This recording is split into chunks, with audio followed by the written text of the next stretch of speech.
சிவராஜ் சிங் சௌஹானுடைய மகன் கார்த்திகேய சிங் மீது ஒரு அவதூறை அவர் பரப்பினார். பனாமா லீக்ஸ்ல வெளிவந்த சில தகவல்கள்ல இந்த கார்த்திகேய சிங் பற்றியும் தகவலும் இருக்கு. அவர் இந்த விதமான ஸ்கேண்டல்ல ஈடுபட்டார் அப்படின்னு சொல்லி அவரா அள்ளி விட்டுக்கிட்டு இருந்தார். உடனே கார்த்திகேய சிங் என்ன செஞ்சார் அப்படின்னா, போபால் ஹைகோர்ட்ல கேஸ் போட்டார், மான நஷ்ட வழக்கு போட்டார், டிஃபமேஷன் கேஸ் போட்டார். இந்த மாதிரி பனாமா லீக்ஸ்ல என்ன பத்தி அவதூறா வந்திருக்குன்னு சொல்லிட்டு ராகுல் காந்தி சொல்லிட்டு இருக்காரு. அதற்கான ஆதாரங்களை ராகுல் காந்தி காட்டணும். அப்படி இல்லைன்னா அவர் மீது, அதாவது ராகுல் காந்தி மீது சட்டபூர்வ நடவடிக்கை எடுக்க வேண்டும் அப்படின்னு அவர் ஒரு வழக்கம் போடும். இப்போ என்னன்னா, அந்த உயர் நீதிமன்றம் ஸ்ட்ரிக்டா சொல்லியிருக்கு, ஆதாரம் இருந்தா காட்டுங்க, அப்படி இல்லைன்னா ஒழுங்கா அப்பாலஜி கேட்டுருங்க அப்படின்னு. ராகுல் காந்தி பொய் சொல்றதுல மன்னனாச்சு, அவர் கையில ஆதாரம் இல்லை.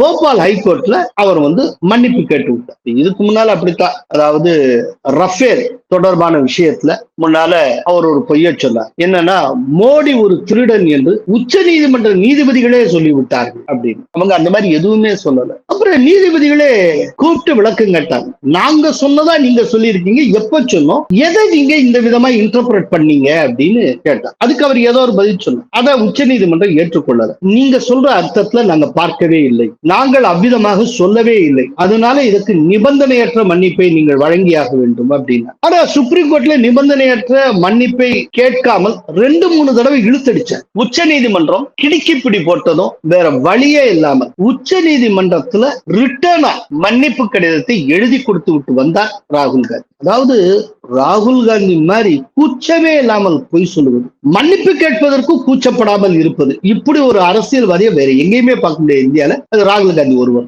அதனால கோலாகலாஸ் டிவி ராகுல் காந்திக்கு ஒரு பட்டத்தை வழங்குகிறது, மன்னிப்பு திலகம் ராகுல்.